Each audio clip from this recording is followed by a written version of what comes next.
Perhaps you could enlighten me. Where is Harry Roque proposing to file this?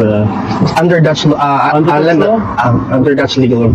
And what's the nature of this? Has he mentioned it in the media? No, not yet. Because it was proposed that Actually ho, itong dalawa na ito, mga boss chief mo, sir. No?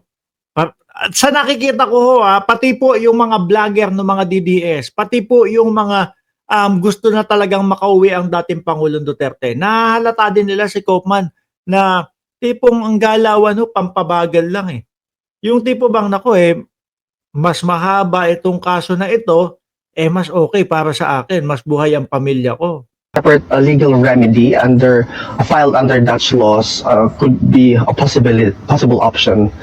Are you actively proposing the same? Well, this is not the first time I've heard such a crazy scheme. Ayan. I would put it that way. Sinabi nga, do,